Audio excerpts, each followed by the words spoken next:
বর্তমান সময় ১২,০০০ টাকা বাজেটের ভিতরে যদি একটি ফোন কিনতে চান কিন্তু কোন স্মার্টফোনটি কিনবেন এখনো পর্যন্ত খুঁজে বের করতে পারেননি, তাদের প্রত্যেকের জন্য আজকের এই ভিডিওটা খুবই গুরুত্বপূর্ণ। আজকে আমরা ১২,০০০ টাকা বাজেটের ভিতরে তিনটি বেস্ট এবং value for money smartphone search করার চেষ্টা করেছি, যে তিনটি ফোনের মাধ্যমে আপনারা গেম প্লে করতে পারবেন, বেস্ট ক্যামেরা পেয়ে যাবেন এবং একই সাথে ব্যাটারি ব্যাকআপ দিক থেকে অনেকটা এগিয়ে থাকবে। আর এই তিনটি ফোন 100% অফিসিয়াল হবে, এই দিক থেকে আপনাদের কোনো চিন্তা করা লাগবে না। এজন্য বলবো আগে থেকে আপনাকে রিসার্চ করতে হবে এবং জানতে হবে যে ১০ থেকে ১২,০০০ টাকা বাজেটের ভিতরে বর্তমান সময় বাংলাদেশ মার্কেটে কোন ফোনগুলো রয়েছে। তো চলুন আপনাদেরকে স্টেপ বাই স্টেপ দেখিয়ে দিই বর্তমান সময় ১০ থেকে ১২,০০০ টাকা বাজেটের ভিতরে কোন ফোনগুলো মার্কেটে অ্যাভেলেবেল রয়েছে। আমাদের লিস্টে প্রথমে যে ফোনটি রয়েছে রিয়েলমি কোম্পানির পক্ষ থেকে রিয়েলমি নোট 16। তো চলুন আমরা দেখে নিই এই ফোনে আমরা কি কি ধরনের স্পেসিফিকেশনগুলো পাচ্ছি। তো প্রথমে যদি আমরা কথা বলি ফোনটির ডিসপ্লেকে নিয়ে, এখানে আমরা 6.67 ইঞ্চির আইপিএস এলসিডি ডিসপ্লে পেয়ে যাচ্ছি এবং একই সাথে রেজোলিউশন দেখতে পাচ্ছি এইচডি প্লাস। দেখুন বর্তমান সময় আপনি 10 থেকে 12,000 15,000 টাকা বাজেটের ভিতরে ফোন কিনলে সেখানে কিন্তু এইচডি প্লাস ডিসপ্লেগুলো ব্যবহার করা হয়ে থাকে এবং একই সাথে রয়েছে কর্নিং গোরিলা গ্লাসের সাপোর্ট এবং রয়েছে 90 হার্টজ এর রিফ্রেশ রেট এবং একই সাথে ওয়াটার ড্রপ নচ ডিসপ্লে ব্যবহার করা হয়েছে। সেই ক্ষেত্রে বর্তমান সময় 10 থেকে 12,000 টাকা বাজেটের ভিতরে ডিসপ্লের দিক থেকে অনেকটা এগিয়ে থাকবে। তো এবার যদি আমরা কথা বলি ফোনটির ব্যাটারিকে নিয়ে, এখানে আমরা 5000 mAh এর লিথিয়াম পলিমার ব্যাটারি পেয়ে যাচ্ছি এবং একই সাথে রয়েছে 10 ওয়াটের USB type C fast charger. দেখুন বর্তমান সময় আপনি যে বাজেটে ফোন কিনতে যান সেখানে কিন্তু 5000 mAh এর ব্যাটারি ব্যবহার করা হয়ে থাকে, ঠিক সেম ভাবে আমরা 12,000 টাকা বাজেটে 5000 mAh এর ব্যাটারি পেয়ে যাচ্ছি এবং একই সাথে রয়েছে 10 ওয়াটের ফাস্ট চার্জার। সেই ক্ষেত্রে মোটামুটি ব্যাটারির দিক থেকে আমাদের কোনো কমপ্লেইন নেই। এবার যদি আমরা কথা বলি ফোনটির ক্যামেরাকে নিয়ে, এখানে আমরা ব্যাক সাইডে একটি মাত্র ক্যামেরা পেয়ে যাচ্ছি, যেখানে ব্যবহার করা হয়েছে 32 মেগাপিক্সেলের ওয়াইড অ্যাঙ্গেল প্রাইমারি ক্যামেরা, যেই ক্যামেরার মাধ্যমে আমরা ডিজিটাল জুমের সাপোর্ট দেখতে পাচ্ছি এবং একই সাথে 30 fps পর্যন্ত ভিডিও করার সুবিধা পাচ্ছি। সেই ক্ষেত্রে বর্তমান সময় ক্যামেরার দিক থেকে অনেকটা এগিয়ে থাকবে এই বাজেটের ভিতরে। তো এবার যদি আমরা কথা বলি ফোনটির সেলফি ক্যামেরা নিয়ে, এখানে আমরা 5 মেগাপিক্সেলের ওয়াইড অ্যাঙ্গেল প্রাইমারি ক্যামেরা দেখতে পাচ্ছি, যে ক্যামেরার মাধ্যমে বর্তমান সময় 30 fps পর্যন্ত ভিডিও করা যাবে।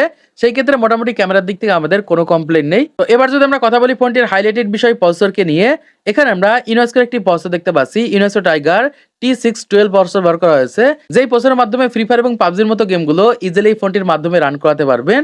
এই প্রসেসরটি আমরা অক্টোকোর দেখতে পাচ্ছি এবং রয়েছে 12 ন্যানোমিটার এবং একই সাথে মালিজি 57 পেয়ে যাচ্ছে।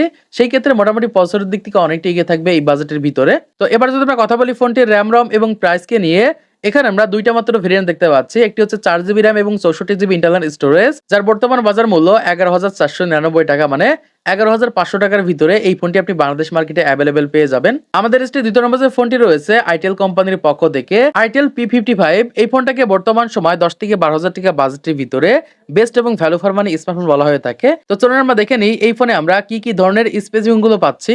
তো প্রথমে যদি আমরা কথা বলি ফোনটির ডিসপ্লেকে নিয়ে, এখানে আমরা 6.6 ইঞ্চির আইপিএস এলসিডি ডিসপ্লে দেখতে পাচ্ছি এবং একই সাথে রয়েছে এইচডি প্লাস রেজোলিউশন এবং একই সাথে আমরা 90 হার্টজ এর রিফ্রেশ দেখতে পাচ্ছি এবং রয়েছে পাঞ্চুয়াল ডিসপ্লে এবং একই সাথে এই ডিসপ্লেটা প্রোটেক্ট করছে কর্নিং গোরিলা গ্লাস। সেই ক্ষেত্রে বর্তমান সময় 10 থেকে 12,000 টাকা বাজেটের ভিতরে বেস্ট একটি ডিসপ্লে স্মার্টফোন হতে পারে। তো এবার যদি আমরা কথা বলি ফোনটির ব্যাটারিকে নিয়ে, এখানে আমরা 5000 mAh এর লিথিয়াম পলিমার ব্যাটারি দেখতে পাচ্ছি এবং একই সাথে রয়েছে 18 ওয়াটের USB type C fast charger. দেখুন বর্তমান সময় যেহেতু সকল ফোনে 5000 mAh এর ব্যাটারি ব্যবহার করা হয়ে থাকে, এই ফোনে আমরা 5000 mAh এর ব্যাটারি দেখতে পাচ্ছি এবং একই সাথে 18 ওয়াটের USB type C fast charger দেখতে পাচ্ছি। সেই ক্ষেত্রে ব্যাটারির দিক থেকে অনেকটা এগিয়ে থাকবে এই বাজেটের ভিতরে। তো এবার যদি আমরা কথা বলি ফোনটির ক্যামেরাকে নিয়ে, এখানে আমরা ব্যাক সাইডে ডুয়াল ক্যামেরা দেখতে পাচ্ছি, মানে দুইটি ক্যামেরা ব্যবহার করা হয়েছে, একটি হচ্ছে 15 মেগাপিক্সেলের ওয়াইড অ্যাঙ্গেল প্রাইমারি ক্যামেরা, আরেকটি হচ্ছে 8 মেগাপিক্সেলের অক্সিলারি লেন্স ক্যামেরা। দেখুন বর্তমান সময় 50 মেগাপিক্সেল ক্যামেরার মাধ্যমে আপনারা ডিজিটাল জুমের সাপোর্ট দেখতে পাচ্ছেন এবং একই সাথে 30 fps পর্যন্ত ভিডিও করার সুবিধা পাচ্ছেন।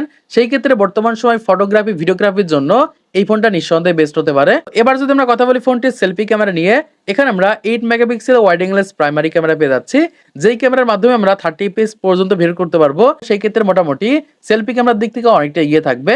তো এবার যদি আমরা কথা বলি ফোনটির হাইলাইটেড বিষয় প্রসেসরকে নিয়ে, এখানে আমরা ইউনেস্কো একটি প্রসেসর দেখতে পাচ্ছি, ইউনেস্কো T606 প্রসেসর ব্যবহার করা হয়েছে, যেই প্রসেসরের মাধ্যমে আপনি বর্তমান সময় ফ্রি ফায়ার পাবজির মতো গেমগুলো ইজিলি এই ফোনটির মাধ্যমে রান করাতে পারবেন। এই প্রসেসরটি আমরা অক্টোকোর দেখতে পাচ্ছি এবং রয়েছে 12 ন্যানোমিটার এবং একই সাথে মালিজি 57 ব্যবহার করা হয়েছে। সেই ক্ষেত্রে মোটামুটি প্রসেসরের দিক থেকে অনেকটা এগিয়ে থাকবে। তো এবার যদি আমরা কথা বলি ফোনটির র্যাম রম এবং প্রাইসকে নিয়ে, এখানে আমরা দুইটি ভেরিয়েন্ট দেখতে পাচ্ছি, একটি হচ্ছে 4GB র্যাম এবং 128GB ইন্টারনাল স্টোরেজ, যার বর্তমান বাজার মূল্য 10,999 টাকা, মানে 11,000 টাকা বাজেটের ভিতরে এই ফোনটি আপনি বাংলাদেশ মার্কেটে অ্যাভেলেবেল পেয়ে যাবেন। আমাদের লিস্টে 3 নম্বরে যে ফোনটি রয়েছে Xiaomi কোম্পানির পক্ষ থেকে Xiaomi Poco C65। বর্তমান সময় এই ফোনটাকে ভ্যালু ফর মানি স্মার্টফোন বলা হয়ে থাকে 10 থেকে 12,000 টাকা বাজেটের ভিতরে। তো চলুন আমরা দেখে নিই এই ফোনে আমরা কি কি ধরনের স্পেসিফিকেশনগুলো পাচ্ছি। তো প্রথমে যদি আমরা কথা বলি ফোনটির ডিসপ্লেকে নিয়ে, এখানে আমরা 6.74 ইঞ্চির একটি আইপিএস এলসিডি ডিসপ্লে দেখতে পাচ্ছি এবং একই সাথে রয়েছে এইচডি প্লাস রেজুলেশন এবং একই সাথে আমরা এই ডিসপ্লেটি 90 হার্জ এর রিফ্রেশ দেখতে পাচ্ছি এবং রয়েছে ওয়াটার ড্রপ নচ ডিসপ্লে এবং রয়েছে কর্নিং গোল্ডেন গ্লাসের সাপোর্ট। সেই ক্ষেত্রে বর্তমান সময় ডিসপ্লের দিক থেকে অনেকটা এগিয়ে থাকবে। এবার যদি আমরা কথা বলি ফোনটির ব্যাটারিকে নিয়ে, এখানে আমরা 5000 mAh এর লিথিয়াম পলিমার ব্যাটারি পেয়ে যাচ্ছি এবং একই সাথে রয়েছে 18 ওয়াটের USB type C fast charger. দেখুন বর্তমান সময় যেহেতু প্রত্যেকটা ফোনে 5000 mAh এর ব্যাটারি ব্যবহার করছে, এই ফোনে আমরা 5000 mAh এর ব্যাটারি দেখতে পাচ্ছি এবং একই সাথে রয়েছে 18 ওয়াটের ফাস্ট চার্জার। সেই ক্ষেত্রে মোটামুটি ব্যাটারির দিক থেকে অনেকটা এগিয়ে থাকবে এই বাজেটের ভিতরে। তো এবার যদি আমরা কথা বলি ফোনটির ক্যামেরাকে নিয়ে, এখানে আমরা ব্যাক সাইডে ট্রিপল ক্যামেরা পেয়ে যাচ্ছি, মানে তিনটি ক্যামেরা ব্যবহার করা হয়েছে। একটি হচ্ছে 15 মেগাপিক্সেলের ওয়াইড অ্যাঙ্গেল প্রাইমারি ক্যামেরা, আরেকটি হচ্ছে 2 মেগাপিক্সেলের ম্যাক্রো ক্যামেরা এবং আরেকটি রয়েছে 2 মেগাপিক্সেল ডেপথ সেন্সর ক্যামেরা। দেখুন বর্তমান সময় 50 মেগাপিক্সেল ক্যামেরার মাধ্যমে আপনারা 10x ডিজিটাল জুমের সাপোর্ট দেখতে পাচ্ছেন এবং একই সাথে 30 fps পর্যন্ত ভিডিও করার সুবিধা পাচ্ছেন। সেই ক্ষেত্রে মোটামুটি ক্যামেরার দিক থেকে অনেকটা এগিয়ে থাকবে। তো এবার যদি আমরা কথা বলি ফোনটির সেলফি ক্যামেরা নিয়ে, এখানে আমরা 8 মেগাপিক্সেল একটি ক্যামেরা দেখতে পাচ্ছি, যে ক্যামেরার মাধ্যমে বর্তমান সময় আমরা 30 fps পর্যন্ত ভিডিও করতে পারবো। সেই ক্ষেত্রে মোটামুটি সেলফি ক্যামেরার দিক থেকে অনেকটা এগিয়ে থাকবে। তো এবার যদি আমরা কথা বলি ফোনটির হাইলাইটেড বিষয় প্রসেসরকে নিয়ে, এখানে আমরা মিডিয়াটেক একটি প্রসেসর দেখতে পাচ্ছি, MediaTek Helio G85 gaming processor ব্যবহার করা হয়েছে, যেই প্রসেসরের মাধ্যমে ফ্রি ফায়ার এবং পাবজির মতো গেমগুলো ইজিলি এই ফোনটির মাধ্যমে রান করাতে পারবেন।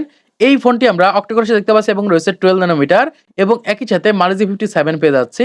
সেই ক্ষেত্রে বর্তমান সময় প্রসেসরের দিক থেকে অনেকটা এগিয়ে থাকবে এই বাজেটের ভিতরে। তো এবার যদি আমরা কথা বলি ফোনটির র্যাম রম এবং প্রাইসকে নিয়ে, এখানে আমরা তিনটা ভেরিয়েন্ট দেখতে পাচ্ছি। একটি হচ্ছে 4GB র্যাম এবং 128GB ইন্টারনাল স্টোরেজ, যার বর্তমান বাজার মূল্য 11,499 টাকা, মানে 11,500 টাকার ভিতরে এই ফোনটি আপনি বাংলাদেশ মার্কেটে অ্যাভেলেবেল পেয়ে যাবেন। তো আশা করছি আপনারা বুঝতে পেরেছেন বর্তমান সময়ে 10 থেকে 12,000 টাকা বাজেটের ভিতরে বাংলাদেশ মার্কেটে বেস্ট এবং ভ্যালু ফর মানি স্মার্টফোন কোনগুলো রয়েছে। এর ভিতর থেকে আপনি কোন স্মার্টফোনটি কিনতে যাচ্ছেন অবশ্যই কমেন্ট বক্সে জানিয়ে যাবেন। ভিডিওতে একটা লাইক করে দিবেন পরবর্তী আরো স্মার্টফোন ভিডিওগুলোকে দেখার জন্য।